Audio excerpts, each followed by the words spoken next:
ang kaligtasan ni Zacchaeus at hahanapin natin ang mga bago at sariwang aral sa ating buhay. Luke 19:1-2. Jesus was going through Jericho while a man named Zacchaeus lived. He was in charge of collecting taxes and was very rich. Ang Jericho ay isang lungsod na hindi kadalasan at pinupuntahan ng mga propeta. It was not considered a blessed city. Sa katunayan, hanggang pumunta doon ang Panginoon ay walang kinikilalang pumunta doon na isang dakilang propeta. At nakatira dito sa Jericho ang isang mayaman, ngunit kinamumuhi ang lalaki si Zacchaeus. Mataas ang posisyon niya sa gobyerno, siya ay taga-singil, pinunong taga-singil ng buwis, na ang binubuwisan ay mga kababayan at ang buwis ay nagpupunta sa Imperial Rome, a foreign government. So many people considered him to be a traitor to his own people. Kaya walang kaibigan si Zacchaeus bagamat napakarami niyang pera. And you know, tax collectors, collaborators, rich people and wealth are usually demonized. Kadalasan na at karaniwan na ating pagtingin sa mayaman, sa mga tax collector ay corrupt at wala ng pag-asa. Yan ang karaniwang pananaw. At yan ang umiiral na pananaw ng mga tao laban kay Zacchaeus sa kasaysayan na ating muling tutunghayan. Luke 19:3-4. Jesus was heading his way and Zacchaeus wanted to see what he was like. But Zacchaeus was a short man and could not see over the crowd. So he ran ahead and climbed into a sycamore tree. Merong katangian si Zacchaeus na hindi siguro inaasahan ng marami. Interesado siya kay Jesus. Gusto niya na makita si Jesus. Kung gaano kalalim ang kagustuhan niyang makita lang ba ang itsura? O malaman ba ang katuruan, makita ang puso ni Jesus? Hindi pa malinaw so far. Ang sinasabi lang sa atin ng writer, gusto niyang makita si Jesus. Pero meron siyang kakulangan. Hindi siya matangkad. At dahil yung daan ay punong-puno na ng mga taong nakapila para panoorin ang daraan na si Jesus, wala na siyang nasiksikan at hindi naman siya makakita sa ibabaw ng mga balikat o ulo ng mga tao dahil siyang ay hindi katangkaran.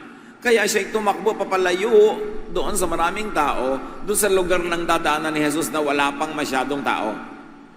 Ahead. At umakyat siya ng isang punong di naman madaling akyatin dahil gusto nga niyang makita si Jesus. Zacchaeus wanted to see Jesus, but the street was lined with people.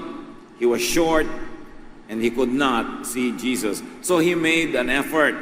He ran ahead of the crowd and climbed the tree for vantage point. He did what he could. He did what he should in order to see Jesus.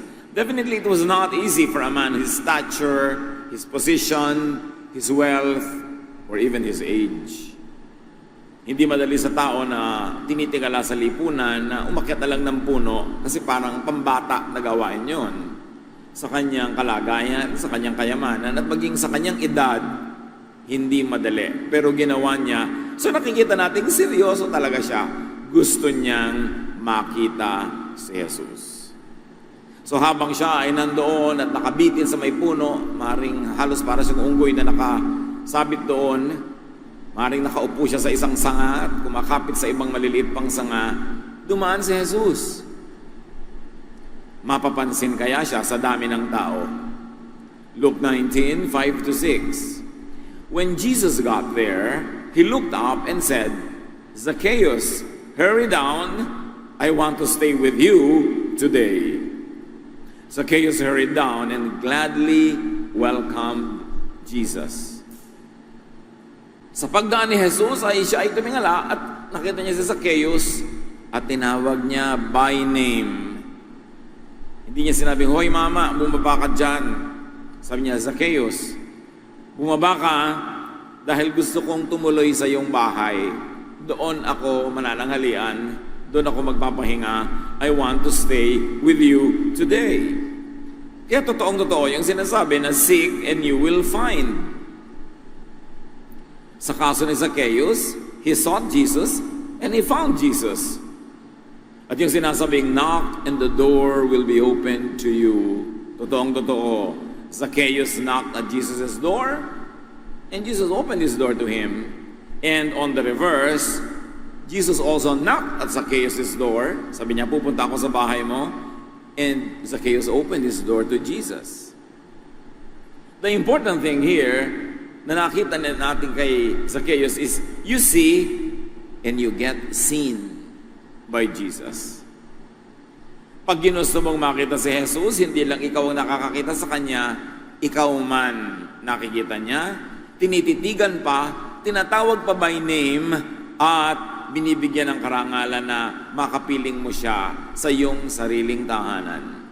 Jesus knows and honors those who really seek Him.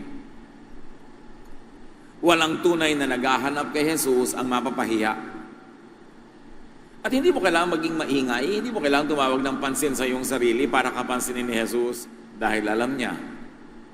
Sa katunayan, sa dinami-rami ng tao doong nag-aabang sa Kanya at nakatunganga at nakatitig, kay Zacchaeus pa siya tumawag at nagpunta. Nakita niya ang puso ni Zacchaeus na nadaig ang puso ng lahat ng nandon na nag-uusyoso.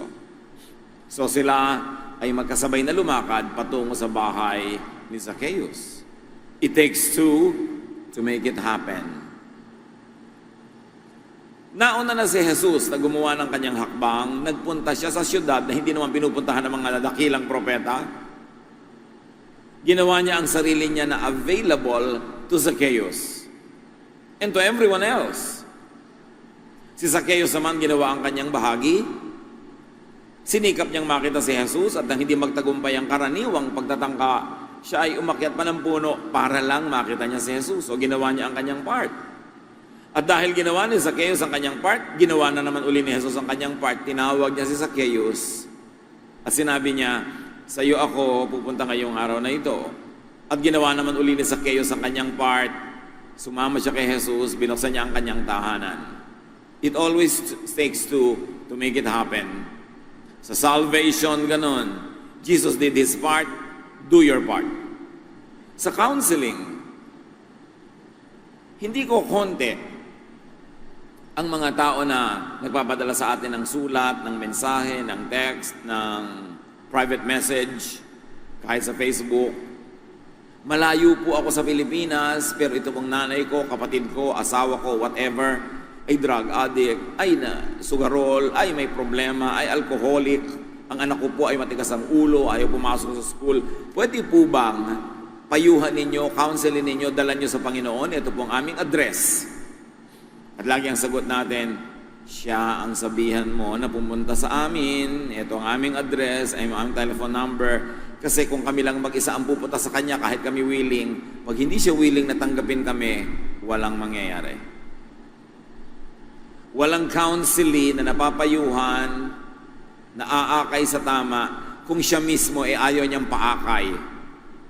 Kailangan meron siyang kagustuhan na baguhin ang kanyang buhay, liwanagan ang kanyang dilim, ituwid ang kanyang liko.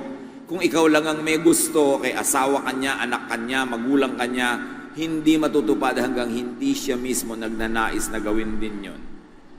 Masasayang lang ang pagod mo. Ipaparehab mo, tatakasan ka lang.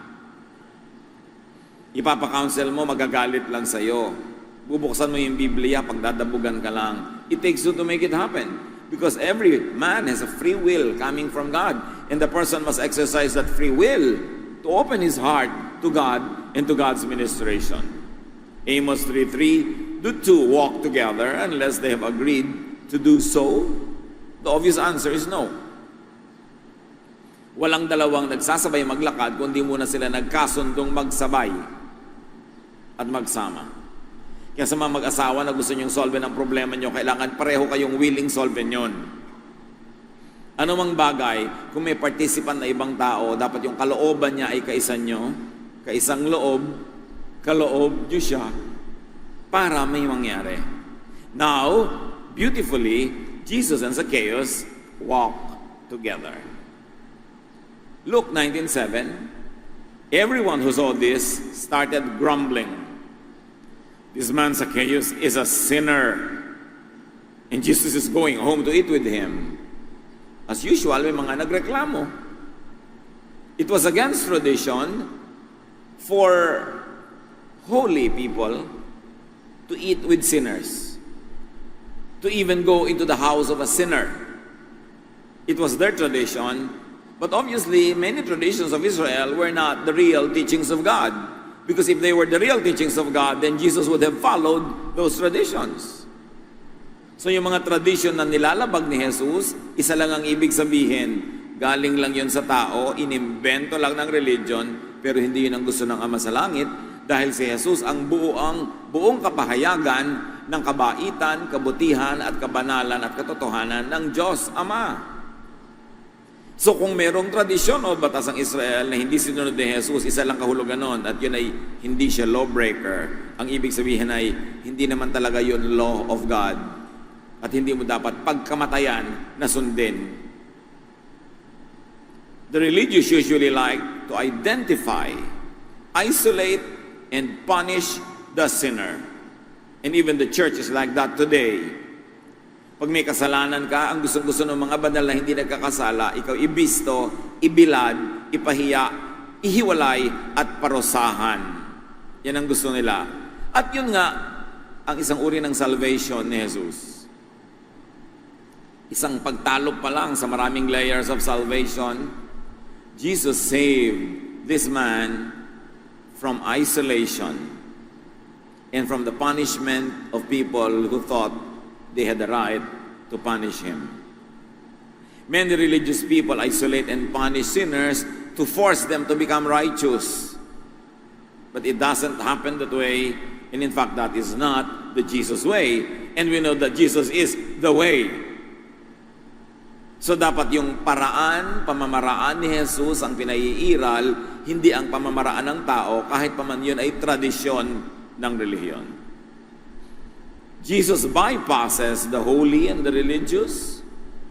He gives his full attention to just one man who happened to be considered by many as a sinner. This was highly unusual, untraditional, revolutionary. But we know that Jesus is not conservative, that he is a revolutionary. Yung mga tumutuligsa sa kanya ang laging conservative. At dahil sila ay conservative, nakasara ang isip nila sa mga katuruan ng Diyos dahil nakatalaga na sila sa pagsunod sa mga nakagawian na the undiscerning grumble against the unusual. Kadalasan na ugali ng mga tamad mag-isip ng anumang hindi nila naiintindihan, anumang bago, anumang hindi pa nararanasan ay mali sa kanilang tingin. So, maling-mali sa tingin ng mga tao ang ginawa ni Jesus. Sabi siguro ng mga religious leaders doon, ang dami-dami natin dito ng mga banal, hindi sa atin nagpunta. Yun siguro mga givers to the temple and to the synagogue. Sabi, ang laki-laki namin mag-donate, hindi sa amin nagpunta. At sabi siguro ng mga manong at manang, na timping-timpi na sundin ang lahat ng hinihingi ng kanilang lupang katawan para lang masabing sila'y banal. Kami ang banal na banal, timping-timpi dito, laging nagtitiis, nagtitiyaga, hindi sa amin nagpunta. At ang pinuntahan, bahay ng isang makasalanan, isang tax collector, isang collaborator with the Roman rulers, unthinkable. And because it is unthinkable, it could only be wrong from their point of view. But what do we see about Jesus here? That Jesus does not require righteousness for people to come to Him. Hindi kailangang ticket ang kabanalan para lumapit kay Jesus. Hindi ticket ang pagiging religious para lumapit kay Jesus. Ang ticket lang, gusto mo ba talaga siyang makita at nag-e-effort ka ba na makilala siya? So pumasok si Jesus sa bahay ni Zacchaeus at sila'y nakapagsarilinan. Kung nakasalo nila ang pamilya ni Zacchaeus, hindi sinabi sa atin, but obviously it was so. Dahil hindi naman nakahiwalay kay Zacchaeus yung pamilya niya, so nagkaroon ang pamilyang ito ng oras with Zacchaeus. Mahabang panahon ang lumipas, habang nagchichismisan ang lahat doon sa labas ng bakod. Ano kaya ang nagaganap? Anong nangyayari? Luke 19:8. Later that day, So mahaba talaga nangyari usapan. Later that day, Zacchaeus stood up and said to the Lord, I will give half of my property to the poor, and I will now pay back 4 times as much as to everyone I have ever cheated. Hindi natin alam kung anong naganap na usapan, pero alam natin kung anong naging bunga ng usapang ito. Biglang nagbagong loob si Zacchaeus. Sabi niya, kalahati ng kayamanan ko ay ibibigay ko sa mga maralita. At dun sa natitirang kalahati, lahat ng dinaya ko, babayaran ko times 4, lampas-lampas sa interes na hinihingi ng kanilang mga batas. So marahil wala nang matitira sa kanya kasi pinamigay na niya yung kalahati, at yung kalahati, lahat ng dinaya niya, ang tagal-tagal na niyang tax collector, ang dami niyang over-collection, ang dami niyang cheating na ginawa, ito times 4 niya. At kaya niyang bayaran lahat ng mga yon because tax collectors keep records. Jesus and Zacchaeus spent a long time together, and the result was that Zacchaeus became charitable. Suddenly, he was loving. At yan ang tunay na bunga ng pagkakilala kay Jesus. Nagiging loving ka. Pansinin ninyo mga kapatid, inuna niyang sabihin, half of my property I will give to the poor. That is a charitable act. He did not have to. And then tsaka pa lang niya isinunod, lahat ng dinaya ko, ibabalik ko times 4. Yun pa lang yung kanyang act of righteousness. Pero ang una niyang ginawa is his act of love. Mas nauna niya na mahalin yung mga taong mga maralita, biglang nagkaroon siya ng puwang sa kanyang puso para sa pagmamahal. At pagkatapos nagkaroon siya ng puwang sa kanyang isip na maging tama at tumpak and proper and correct, kaya ibabalik niya ang mga dinaya niya with a lot of interest. Walang tao na nagsasabing nakilala niya si Jesus tapos hindi nagiging loving. Yan ang magandang pamantayan natin ngayon. Maraming nagtatanong, Pastor, paano po malalaman kung tama ang interpretation ng isang preacher, ng isang teacher, kung tama ang kanyang interpretation sa Bible? Number 1, hindi sa edukasyon niya. Lahat naman edukado pero iba-iba pa rin ang interpretasyon. Hindi sa skill. Hindi sa kanyang seminary training dahil ang dami-dami naman nagseminaryo, iba-iba pa rin ang interpretation. Hindi sa bunga ng dami ng kanyang followers kasi marami pero tama ba? Marami namang hindi karamihan pero mali ba? Pero merong isang pamantayan para malaman mo kung tama ang interpretation ng teaching. Kung ang nagiging talab sa kanya ng itinuturo niya, nagiging loving siya. At kung ang nagiging talab ng turo niya sa mga tinuturuan niya, ay nagiging loving din yung tinuturuan. Kasi para ano pa? Ano ang saysay na magturo ka ng Biblia na ang nagiging epekto sa tinuturuan mo ay nagiging palalo, mayabang, self-righteous, judgmental. Buti pa, huwag ka talang mag-aral at magturo kasi napapasama ang tinuturuan mo.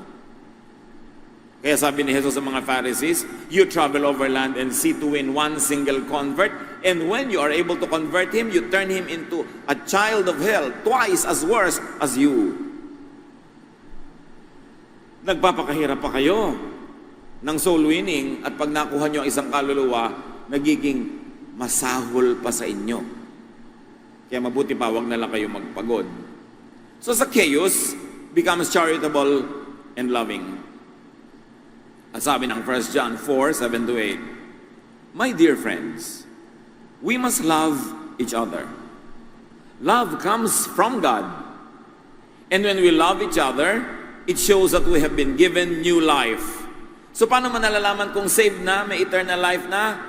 Nagiging mapagmahal. Hindi yung lumalaki ang bit-bit na Bible. Hindi nagiging more conservative and controlling of others. Nagiging mas palapula at palapintas sa iba. Nagiging palalo. No. Nagiging maibigin. Sabi, it shows that we have been given new life. We are now God's children and we know Him. God is love. And anyone who doesn't love others has never known Him. Ang Diyos ay pag-ibig at sino mang hindi maibigin hindi pa niya nakikilala ang Diyos kahit siya relihiyoso, kahit meron siyang religious title, kahit ang tagal-tagal na niya sa church, pag hindi siya maibigin sa kapwa, hindi pa niya kilala ang Diyos. So hindi mahirap sukatin ang mga sarili natin. Huwag natin sukatin yung iba, yung sarili natin. Maibigin ba ako? Anong attitude ko pag may nakikita kong tao na sa palagay ko'y makasalanan, marumi kesa sa akin? Nagdidiri ba ako? Nagagalit ba ako? Gusto ko ba siyang ipahiya? Gusto ko siyang parusahan? O naaawa ako? Gusto ko siyang mahalin? Tanggapin ng walang patakaran at simulang akayin. Mahalin para malagay sa tama. O sinasabi ba natin, bago mo ma-deserve ang aking fellowship, kailangan banal ka muna? Hindi yan ang style ni Jesus. Dahil si Zacchaeus nga, considered by many as sinners, doon pa siya nakipag-fellowship. The religious who do not love others, who do not love Zacchaeus, do not know God. No matter what Bible version they read, no matter what statement of faith is framed on the wall of his house, office, or church, pag hindi siya maibigin, hindi pa siya tinatablan ng Espiritu ng Diyos. At usong-uso sa mga hindi maibigin, nalaitin ang love. Pinagmumukha nilang parang hippie, addict, drugista, irresponsable yung love. Dahil ang gusto nilang ituro, parusa, strictness, hell. At ang tingin nila lagi, pag labang itinuturo mo, para kang kulto. Magiging kulto na ako kung kasama ko si Jesus, kasi si Jesus loving. And God is love. Para masabi mo ngayon, hindi, stricto kami, separatist kami, humihiwalay kami sa mga mali. Hindi ganun si Jesus. So, sino ang sinusundan mo? Definitely hindi si Jesus. And after spending time with Jesus, Zacchaeus becomes loving and he pays back with big interest. He becomes correct and righteous. But before he becomes correct, he first becomes loving. Because it is more correct than anything else. Righteousness is not a ticket to get near Jesus. It is a fruit of following Jesus.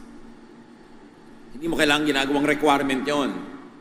May mga mahihigpit na mga kongregasyon, magpapa-youth camp. Sasabihin sa mga youth nila, imbitahin nyo mga pinsan, mga kaibigan, mag-youth camp tayo.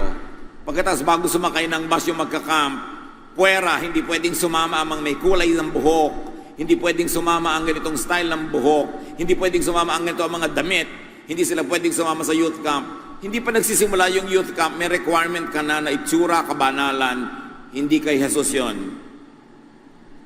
Kasi kay Jesus tinatanggap ka as you are. Hindi ibig sabihin kinukonsinti ka forever as you are, pero tinatanggap ka muna. Tapos mamahalin ka at tatablang ka ng pag-ibig na yon, ikaw na ang gaganahang baguhin ang iyong sarili. Hindi ka kailangang utusan o bantayan o parusahan. Napakaraming mga churches, hindi nire-represent ang love ni Jesus. Kasi ang lagi nilang pinapairal, yung mga distinctives, policies, mga bawal, at kahit 20 taon ka lang nando, nagkamali ka, pag-uusapan ka, ititiwalag ka, at kung naglingkod ka man, forget it, ititiwalag ka, kasi para sa kanila, they separate from sinners. That is not the work of Jesus. Luke 19, verse 9, Jesus said to Zacchaeus, "Today you and your family have been saved, because you are a true son of Abraham. The Son of Man came to look for and to save people who are lost." So sabi niya ngayon, ikaw at ang iyong sambahayan, parang Acts 16, ano? Ikaw, you and your household. Kasi pang ang head of the family, lumapit kay Jesus, dadalhin niya ang kanyang sambahayan. Kaya mahalaga talaga ang mga tatay, ang mga nanay, ang mga kuya, ang mga ate, manguna sa pangkilala kay Jesus. At huwag solohin si Jesus, dalhin sa iyong sambahayan. Dinala ni Zacchaeus si Jesus sa kanyang bahay. Ang unang nakinabang siya at ang kanyang pamilya. Zacchaeus got saved not by joining any religious sect or group, not by doing any religious ritual as many insist, but by being a true child of Abraham. Ngayon, bago tayo magkalituhan sa ibig sabihin ng child of Abraham na Jew, no, it does not mean just by being a Jew. Ang child of Abraham ay hindi yung mga Hudyo by blood, kundi yung nananalig sa Diyos. Hudyo man sila o hindi. May naganap ng ganyang pagtatalo with John the Baptizer and the Jews. Pinipilit ng mga Jews, okay na sila kasi apo naman sila ni Abraham. Automatic na silang anak ng Diyos. John 8:38-42. Sabi ni Jesus, I am telling you what my Father has shown me, just as you are doing what your Father has taught you. So ngayon pa lang, pinag-iiban na ni Jesus yung Father niya at yung Father ng mga Hudyong kausap niya. Verse 39, the people said to Jesus, Abraham is our father. Jesus replied, if you were Abraham's children, you would do what Abraham did.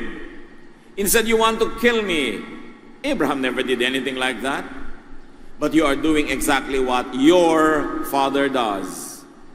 Don't accuse us of having someone else as our father. They said, we just have one father, and he is God.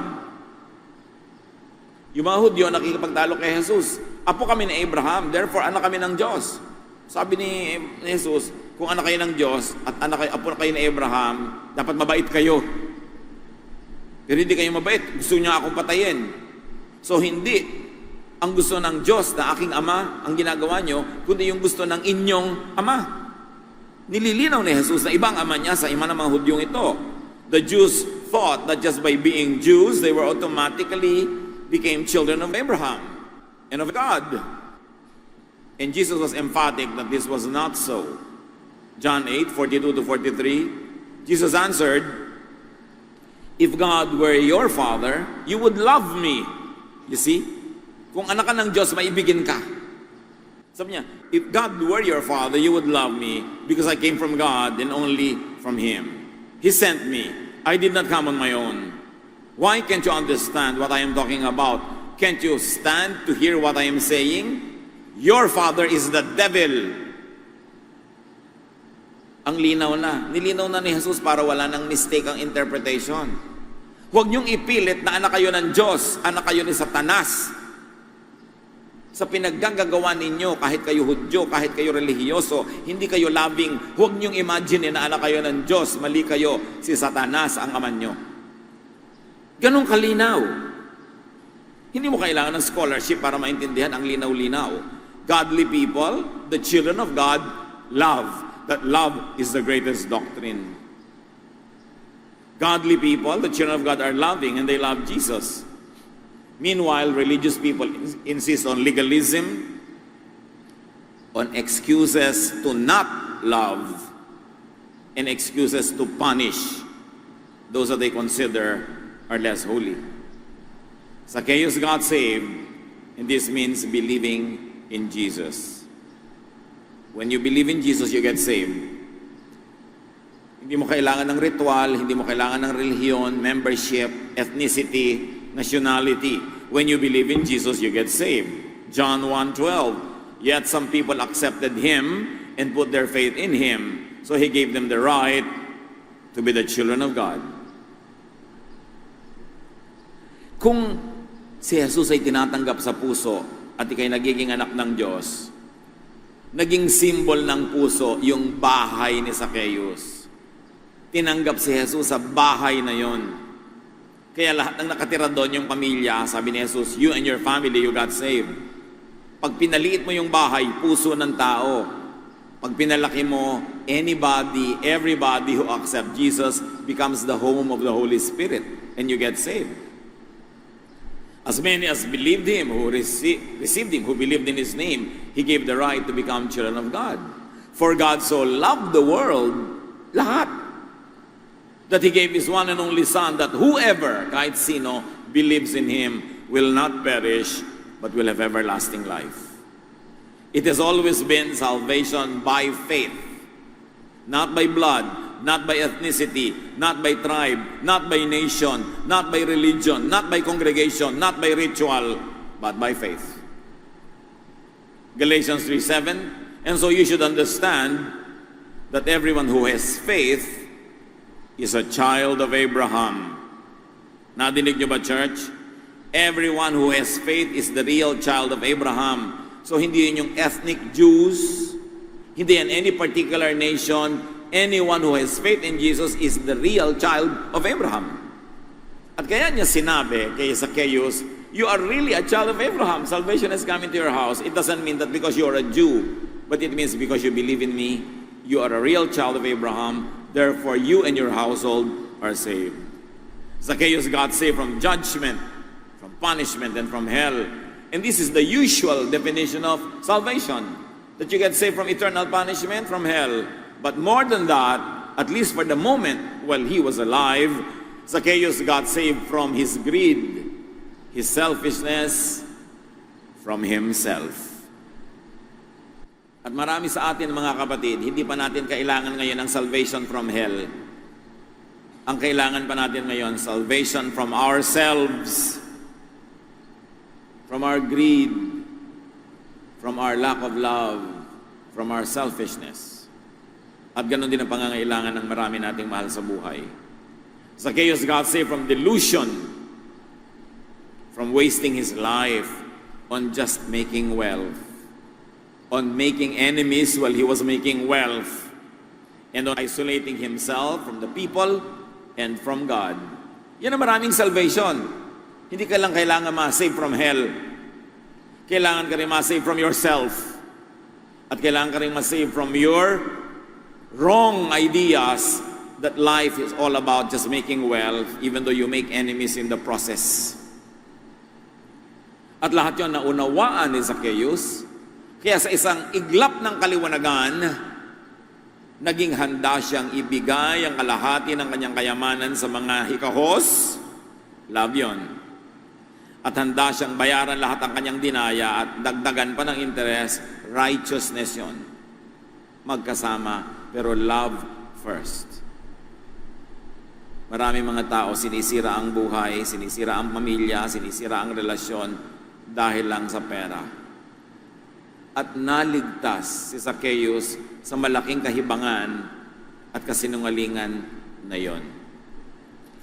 Sasabihin ng iba, sayang naman, ang tagal-tagal niyang inipon. Ba't siya hindi lang hinayang? Kasi nakita din naman niya na kahit nagkakamal siya ng napakaraming kayamanan, malungkot din siya. Hindi rin payapa ang kalooban niya.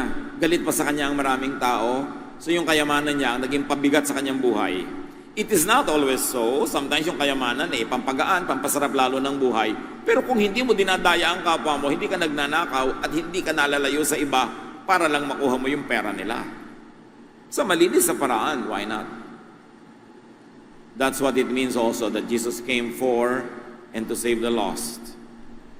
Isang kaluluwa sa isang buong lungsod ng Jericho, yun lang ang pinuntahan niya. Tulad ng isang demoniac, inaalihan ng masasamang espiritu, tumawid si Jesus ng lake para puntahan ng isa lang kaluluwa. Mahal ni Jesus kahit isa lang. Mahal niya tayo. At yun ang dapat natin ipabatid sa ating mga mahal sa buhay, maging mga kaibigan, maging hindi kilala. Jesus came for and to save the lost who know and acknowledge that they are lost. Dapat tanggapin mo munang lost ka, na may kulang sa'yo. Si Zacchaeus, yung paglabas niya ng kanyang bahay, kahit mainit ang panahon, pag-akyat niya ng puno, kahit mahirap at undignified, isang pagpapatunay na sinasabi niyang, may kulang sa akin at kay Jesus ko hinahanap. Habang di mo inaamin na may kulang sa'yo, hindi ka mapupuno ni Jesus. Habang nagpupuno-punuan ka, mananatili kang walang laman. You have to acknowledge it. You have to tell Jesus that you need Him. At ang pagsasabi, hindi kailangan laging salita, katulad ni Zacchaeus, body language. Jesus came for and to save the lost, to acknowledge and seek and welcome and accept and listen to and follow Jesus. One thing to know that you need Jesus and one thing to do something to know Him. So position yourself to invite Jesus into your home. Bakit may Zacchaeus? Because everyone is a Zacchaeus. There is a Zacchaeus in each one of us. Meron tayong mga dapat itama sa buhay natin. May mga ginagawa tayo naglalayo sa ating kapwa. May mga ginagawa tayong naglubog sa atin sa problema. But we can all be like Zacchaeus.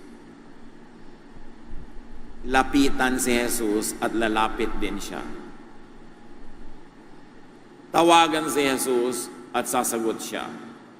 See Jesus and you will be seen by Jesus.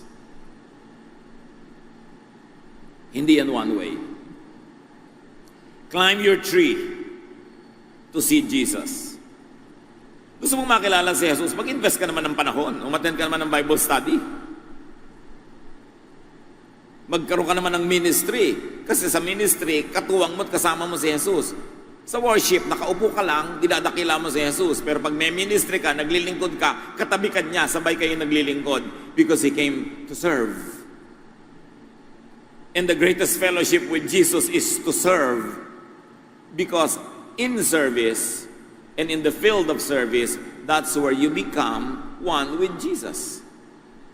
Kalahati lang ng ating relasyon kay Jesus, yung kinakantahan siya, sinasamba, minamahal, dinadakila, at yung kalahati nun, kasama kanya sa trabaho. Because He came to serve, and only those who serve beside Him have real, meaningful fellowship with Him. It is one thing to look at Jesus from afar and say, you are great, you are holy, hallelujah. And it is one thing to get your feet wet and your hands dirty doing the work of Jesus. Then you are really having a complete fellowship with Him. So climb your tree to see Jesus and climb your tree to be seen by Jesus. Bring Jesus and bring salvation into your home.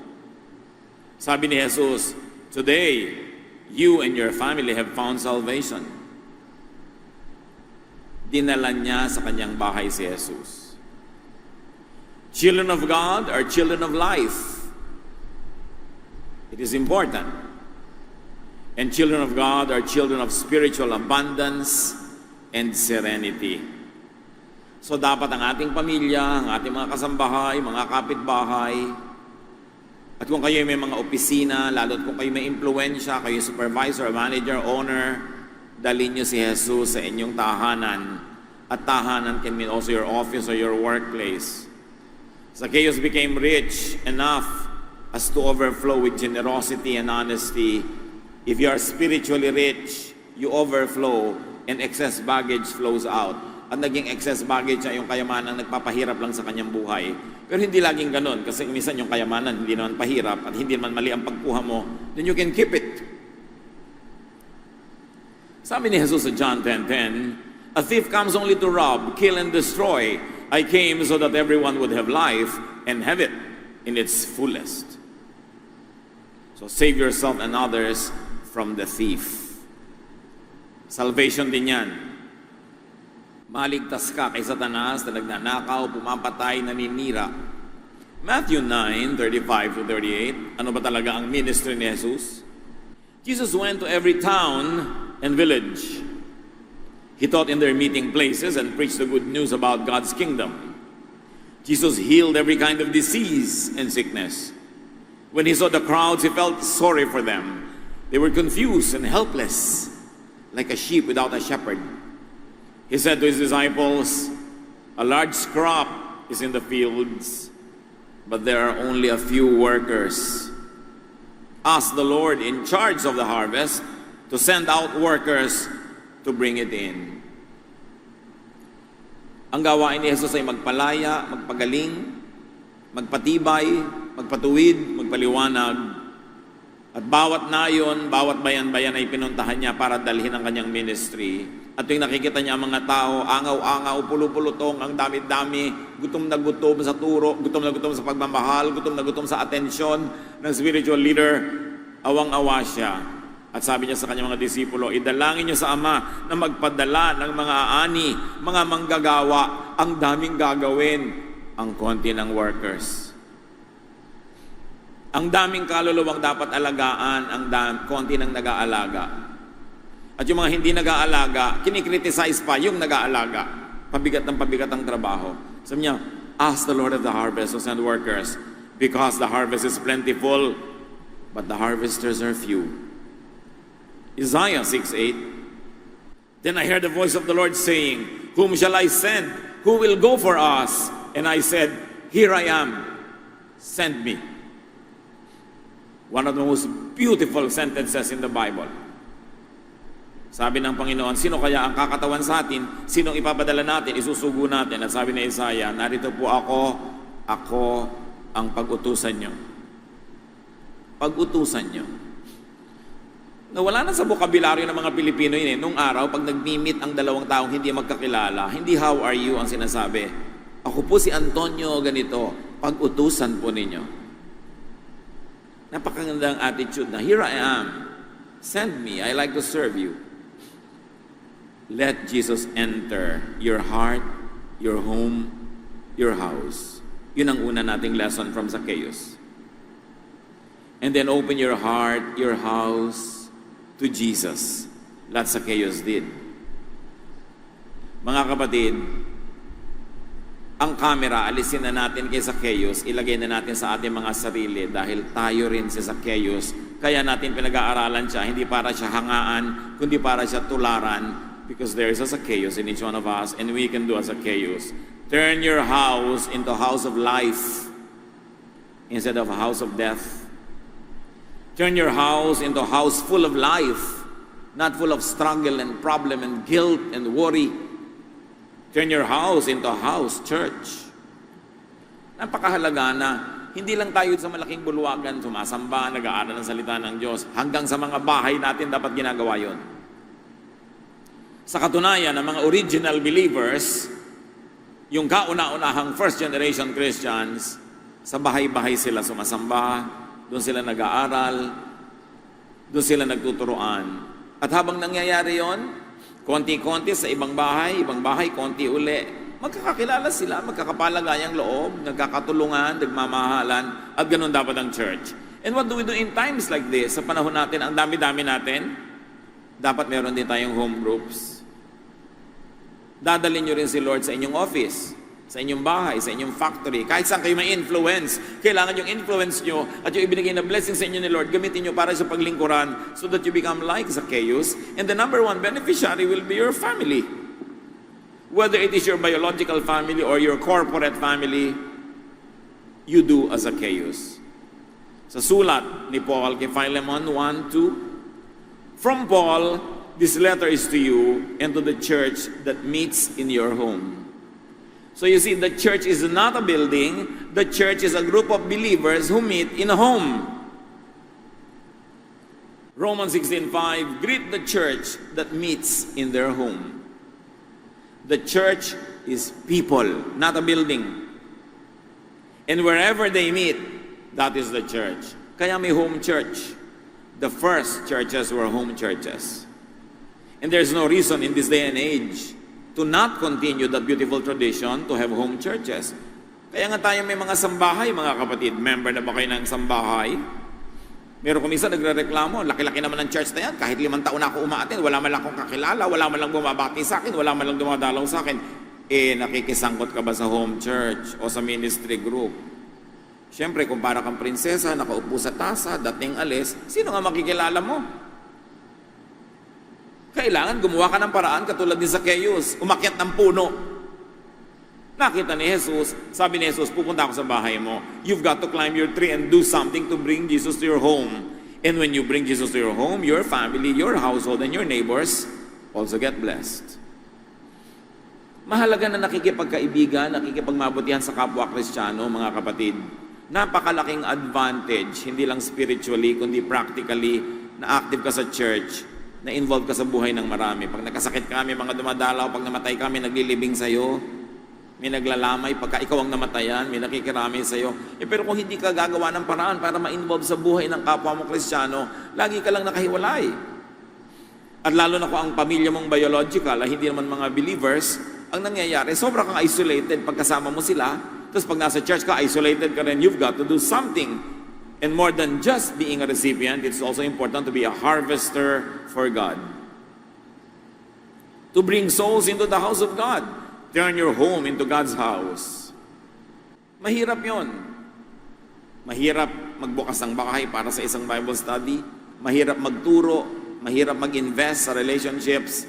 Pero sabi ng Psalm 126 verse 5, those who sow in tears will reap with songs of joy. Pag nahirapan ka sa pagtatanim, kakanta-kanta ka naman habang umaani ka. So first, make it personal. Receive Jesus into your heart. And then bring Jesus into your home, your family, your extended family. Know Jesus and make Jesus known. Then you will be doing as Zacchaeus. Yung dating Panginoon mo, kung ano man yun, siya pera. Sa atin naman, kung minsan pera, kung hindi man tao, kung ano man yun, napapalitan ni Jesus. At hindi nagiging kalugihan. Lumuluwag ang dibdib. Sumasaya ang pakiramdam. Naghaliligtas ang kaluluwa sa kabilang buhay. At naliligtas din ngayon sa maraming kasinungalingan ng mundong ito. Ano ang lesson ni Zacchaeus para sa atin? Bring Jesus into your heart, then into your home. Marami sa atin, we already accepted Jesus into our hearts. But do we bring Jesus into our home, into our workplace, into our small world? Complete the cycle. Do not only be a recipient of God's salvation,